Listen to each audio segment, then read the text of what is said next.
안녕하세요. 철대갑TV의 명품 PD 한 PD입니다. 자, 불과 한 달 전? 한 달 전에 갑자기 주식시장이 폭락을 했죠. 자, 그때 폭락을 했던 이유가 엔캐리 트레이드였어요. 일본 은행에서 일본 BOJ인가요? 거기에서 금리를 올려가지고 엔화의 절상을 하면서 엔화 가치가 올라가면서 엔캐리 트레이딩이 일어나면서 주식시장이 폭락을 했죠. 자, 그 시점으로부터, 시간이 조금 지난 후에, 한 2주인가 3주인가 지난 후에, 경기 침체 신호가 오고, 이게 연쇄적으로 시장이 빠지기 시작했어요. 그러면서, 우리 입장에서 볼 때는, 윈터 이즈 커밍, 그죠? 반도체 경기가 꺾어졌다. 자, 그러면서 우리 그 삼성전자 하이닉스 주식이 폭락을 했고, 그리고 미국의 빅컷이 시작됐고, 우리도 이제 금리 인하를 할 수 있다라는 상황까지 전개가 된 거죠. 자, 여러분들, 이 두 번째 문구를 보시면, 세계로 빠져나간 엔화 제한되나, 이 문구를 제가 어디서 땄냐면요. 신문 기사에서 딴 건데, 2007년 기사에서 딴 거예요. 그죠? 이 얘기는 뭐냐면, 이미 2007년, 8년 그때부터 미국의 금융위기가 오면서 저금리 시대로 들어갔잖아요. 자, 그러면서 상대적으로 더 저금리 나라가 어디예요? 일본이었죠. 그죠? 일본은 거의 제로금리였으니까 그때부터 국제 투기자금들이 엔화를 빌려서 투자를 한 거죠. 저금리에 빌려가지고 투자를 하는 거예요. 그죠? 그게 엔캐리 트레이드. 엔캐리 트레이드라는 것은 이미 이 몇 년이에요? 15년, 18년, 그렇게 시간이 지난 거예요, 이미.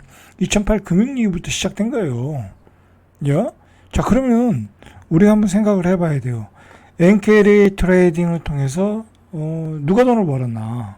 그죠? 그동안 주식시장에 어마어마한 거품을 만들었다가 붕괴되고, 올라가고, 그죠? 어마어마한 그 시세 차익을 냈고, 부동산은 말할 것도 없고, 그죠?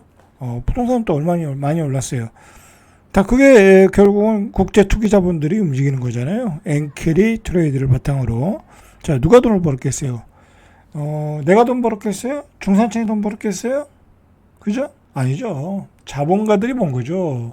기득권들이 번 거예요. 그죠? 자, 제가 이 이야기를 먼저 꺼낸 것은 두 가지 의미가 있어요. 엔캐리 트레이드는 이미 2007년, 8년도부터 시작됐다. 이미 이때 세계로 빠져나간 엔화가 재앙이 될 거라는 걸 예측을 했다라는 얘기야. 자, 결국은 어떻게 됐어요? 양극화가 됐잖아요. 물가 폭등으로 인해서 부자들은 더 부자되고, 가난한 사람, 그냥 중산층들은 서민으로 몰락하고, 왜냐면 자산 가치가 확 떨어졌으니까, 자산의 격차가 벌어졌으니까, 강남과 강북의 집값이 벌어진 이유가 바로 그런 배경이 있는 거예요. 그죠? 자, 우리가 이 원리를 좀 알아야 돼요. 이 원리를 모르면요, 여러분들 절대로 부자가 안 돼요. 여러분들 부자가 안 되는 걸 떠나서요, 그냥 가난한 그 계층으로 추락하는 거예요, 여러분들. 제가 2015년도부터 조금 부동산을 좀 적극적으로 매수를 했죠. 매수를 했는데, 제 기억으로는 그때 제가 받을 수 있는 금리가 2.5도 안 됐던 것 같아요. 제가 깜짝 놀랐어요. 제가 집을 담보로 해서 대출을 받는데 2.5도 안 돼. 야, 이거 가지고 부동산 투자해야 되는 거 아니냐? 그런 위기감을 느낀 거죠. 그죠? 위기감을 느꼈어요.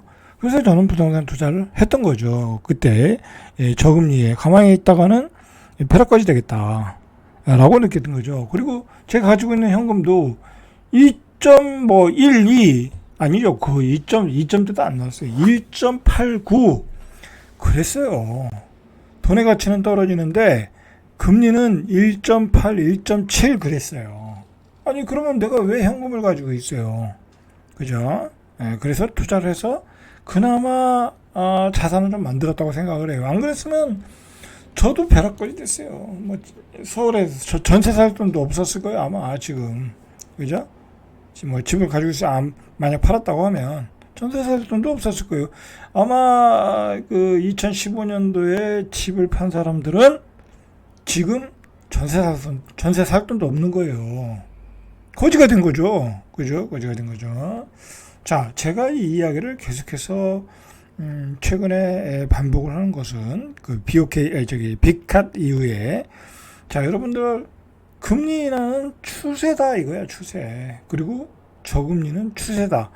예전과 같이 뭐 1%대로 가기는 쉽진 않겠죠. 완전히 뭐 코비드나 뭐 대공황, 경기 침체, 엄청난 경기 침체, 뭐 그런 거로 오지 않은 한 거기까지는 안 가겠죠. 일단은 3% 초반대까지는 떨어질 거다라고 지금 보고 있는 거잖아요. 근데 그거는 아주 변할 수 없는 상수가 돼버렸다라는 걸 여러분들이 인식을 해야 돼. 그러면 여러분들이 가만히 있으면 지금 어떻게 되겠어요? 거지가 되는 거예요. 벼락거지가 되는 거라니까. 제가 누누이 강조를 하지만. 그래서 저금리가 재앙이 되는 거예요. 저금리. 이제는 이 세계 글로벌 자본들이 세계화돼 가지고 이제는 금리를 가지고 경기를 조절하고 경기를 살리고 조절하고 그렇게 나갈 수밖에 없어요. 미국의 어마어마한 부채, 그죠? 그리고 미국의 계속되는 그 채권 발행. 자, 그거는 결국은 미국은 그렇게 해서 성장을 해나가는 나라이고 계속된 채권 발행을 하려고 하면 많은 돈이 필요하다는 거죠. 그죠? 자, 여러분들, 최근에 이슈가 된 게 몇 가지 찍어볼게요. 자, 최근에 이슈가 되는 것들이 이 공무원 퇴직, 그죠? 공무원, 그 인기 좋던 공무원직을 시험도 잘 안 보고, 그죠? 그 다음에 힘들게 들어갔는데도 퇴직하고, 그죠? 그러고 있다. 이해가 안 가죠? 그죠? 자, 이해가 갈 수밖에 없는 사항이라는 걸 또 설명해야죠. 그 다음에 의사 몰빵, 그죠? 이것도 우리나라 사회에서 상류층으로 가기 위해서는 의사밖에 없다. 요즘 변호사 별 볼 일 없잖아요, 그죠? 물론 이제 변호사가 돼가지고 로스쿨 가가지고 뭐 검사 되고 그러면 판사 되고 그러면 괜찮겠죠. 뭐 정관예우라는 게 아직은 존재하니까, 그죠? 그렇지만 그것도 고생길이니까. 자, 이제 확실한 거는 의사죠, 의사. 그래서 의사 몰빵이 났고요. 그 다음에 요즘 또 나오는 사회적 이슈가 대기업에 들어갔는데 그 어렵게 들어간 대기업. 대기업 들어가는 거 어마어마하게 어려워요. 요즘은 사람도 많이 안 뽑기 때문에 어마어마하게 어려워요. 근데 거기를 너무나 쉽게 퇴직하는 우리 젊은이들. 자, 여러분들, 그리고 유튜브에서 부자가 됐다, 그죠? 100억대 부자가 됐다, 뭐 그런 열풍도 있었고요. 자, 여러분들, 이런 배경의 뒤에는 뭐가 있냐면요, 바로 내가 지금까지 살던 대로 살면 안 된다라는 그 배경이 있는 거예요. 내가 지금까지 살던 대로 살면 이 현재의 삶에서 다람쥐 챗바퀴 하다가 밑으로 추락하는 사람밖에 안 된다라는 거야. 공무원으로 살아가지고 뭐 최저임금 받아가지고, 그죠? 살아가지고 이건 허덕허덕거리면서 살 수밖에 없다. 도저히 뭐 집도 못 사고 그 돈 가지고 전세집도 못 얻고, 그러니까 안 되는 거예요. 그러니까 이게 이런 배경에 현금이 쓰레기 됐고, 그 다음에 현금 가치가 떨어졌고, 내가 가지고 있는 돈 가지고는 도저히 못 사는 세대가 된 거예요. 그죠? 의사몰빵이라는 것도 그렇잖아요. 결국은 내가 이 현금 쓰레기 세상에, 저금리 세상에 부자가 될 수 있는 방법은 의사다. 그죠? 그죠? 뭐 솔직히 뭐 회계사도 있고 뭐 여러 가지 전문직도 있지만 회계사도 시원찮은 거야 이제. 그죠? 회계사도 시원찮은 거야. 그냥 월급쟁이 회계사, 능력이 좋은 회계사 말고. 그죠? 회계사도 해봤자 별 볼 일 없다 이거야. 그죠? 별 볼 일 없진 않지만, 그죠?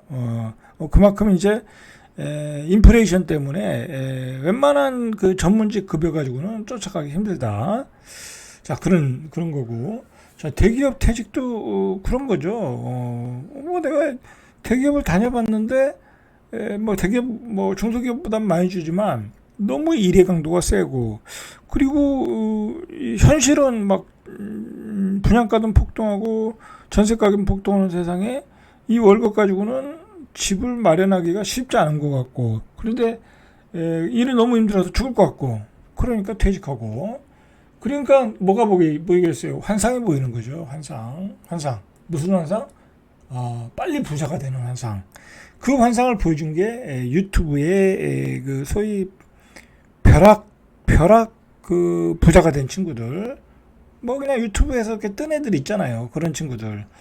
누구라고 말씀을 못 드려도 그런 친구들이 있어요. 실제로 뭐 돈을 많이 벌었잖아요. 그 이제 뭐 구독자 수도 어마어마하게 많고, 그러니까 그런 친구들의 삶이 좋게 보이고, 그걸 따라가야 되는 거 아니냐, 그렇게 보이고, 야 이거 부동산 투자를 해야 되는 거 아니냐.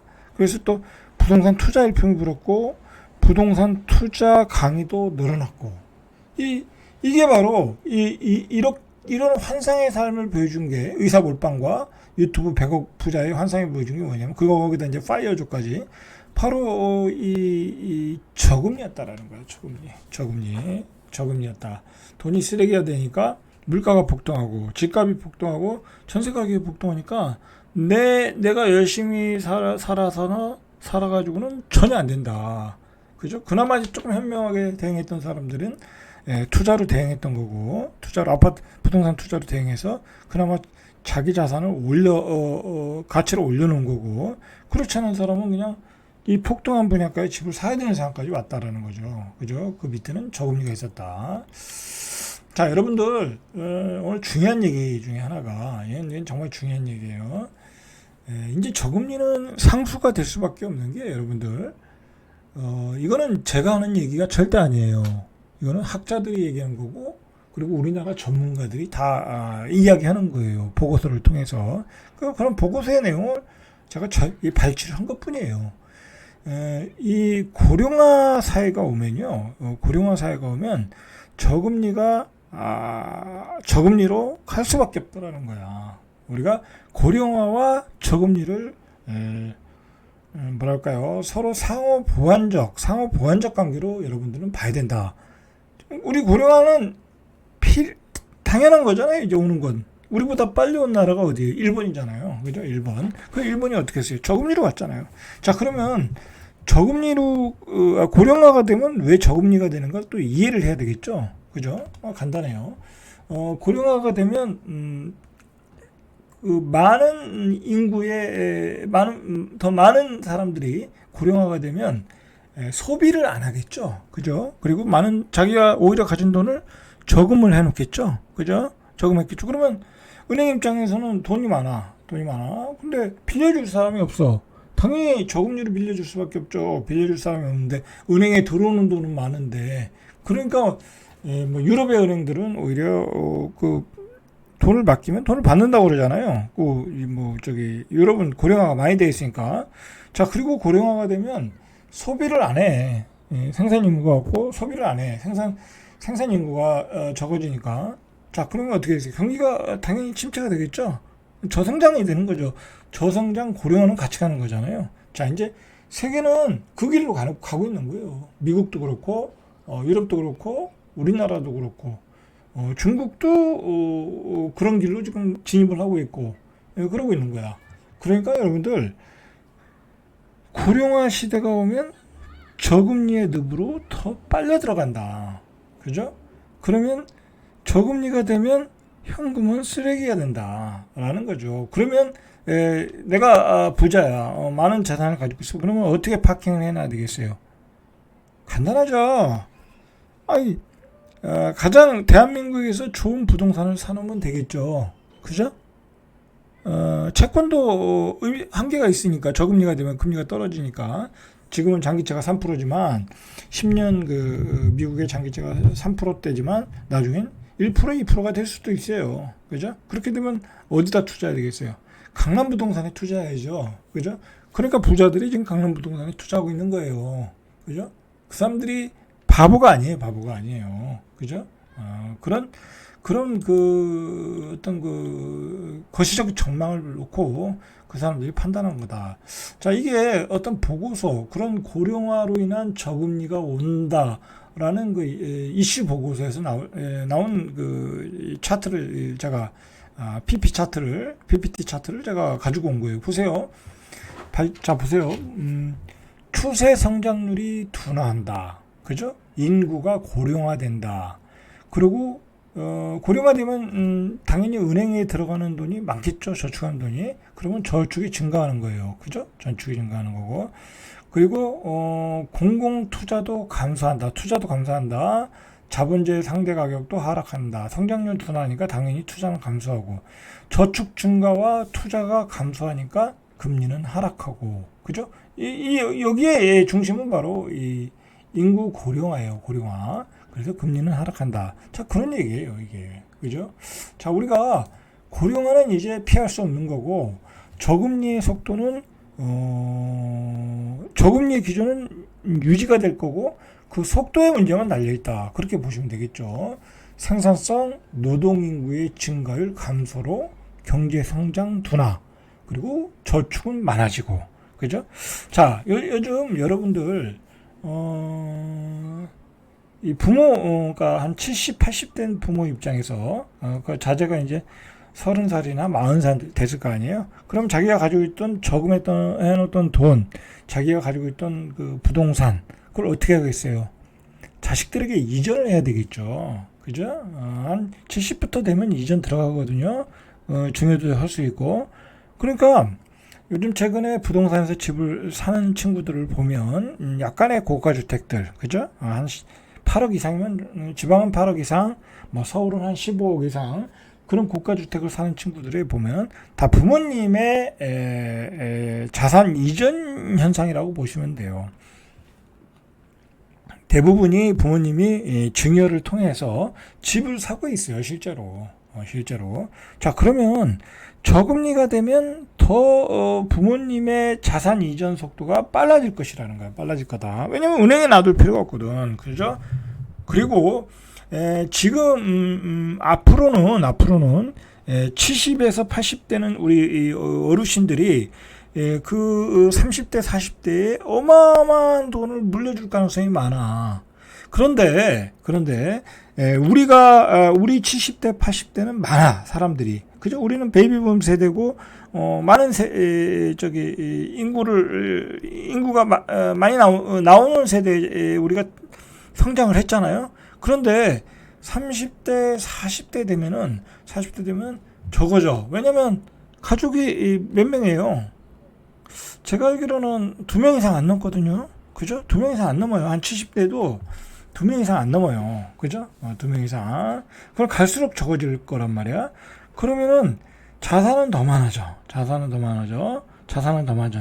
그러면 그 이전해주는 자산은 많아져. 근데 받을 사람은 적어져. 그죠? 그리고 살 부동산은 한정돼 있어.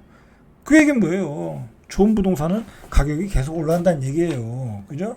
좋은 부동산은 가격이 계속 올라간다. 그렇게 보셔야 돼. 그렇게 여러분들이 보셔야지, 뭐 경기 침체가 오니까 집값이 폭락한다. 그거는 1차원적인 분석이야. 1차원적 분석. 1차원적 분석을 해서는 여러분들이 안 보여요. 자, 그러니까 제가 오늘 굉장히 좋은 강의인데 두 가지만 기억하시면 돼요. 두 가지만. 자, 오늘 여기까지만 할게요. 두 가지만 기억하시면 돼요. 하나는 고령화 때문에 저금리는 완전히 상수다. 그죠? 속도의 문제다. 자, 그리고 두 번째로, 부모들의 자산 이전이 굉장히 빨라졌다. 우리 부모는 나한테 물려줄 게 없는데 그렇잖아요. 물려줄 자산이 많은 부모들 많아요, 여러분들. 생각보다 많아요. 그냥 집 한 채 현금과, 그 다음에 상가 몇 개 있는 부모들 많아요. 그거를 넘겨준다 이거예요, 자식들한테. 그럼 그 자식들이 받아가지고 어떡하겠어요? 그죠? 좋은 부동산을 사겠죠. 그죠? 그렇게 해서 순환이 되고 있다라는 거죠. 그죠? 그리고 여러분들, 고소득층은 지금 양극화가 일어나니까, 버는 사람은 엄청나게 벌어요. 지금 금융 쪽에서도 엄청나게 벌고, 주식 쪽에서도 엄청나게 벌고. 그리고 여러분들, 저금리를 효과적으로 이용할 수 있는 사람들은요, 고소득층이에요. 그죠? 그렇게 해서 양극화가 올라가는 거예요. 이 사람들은 금융 주식이 있고, 부동산 투자도 할 줄 알아. 그런데 투자할 수 있는 좋은 여건을 만들어줬어. 저금리로. 그렇죠? 근데 일반 서민, 일반 중산층은 투자를 할 줄을 몰라. 그죠? 그리고, 투자 금액도 작아. 근데 이 사람들은 많은 자산을 가지고 있으니까 저금리로 많은 현금을 가지고 투자할 수 있겠죠. 자, 그래서 투자해서 저금리에는 또 이 거품이 일어나는 게 또 당연한 거니까, 거품이 일어나잖아요. 이 시중에 유동성이 많다 보니까. 그러니까 고소득층은 돈을 더 벌어. 중산층은 돈을 못 벌어. 서민은 아예 못 벌어. 양극화가 일어날 수밖에 없죠. 그럼 이 고소득층이 번 돈을 또 어디다 투자해요? 또 강남에 투자하고 있는 거야. 재투자하고 있는 거야. 그리고 이 사람들이 또 많이 돈을 벌어서 어디다 넣어요? 은행에다 넣겠죠. 그죠? 다 투자할 수는 없잖아. 은행에다 넣겠죠. 그러니까 은행에 돈은 더 많아. 또 저금리가 유지되고. 그죠? 이해가 되셨겠죠? 자, 절대값TV의 명품 PD, 한 PD였습니다.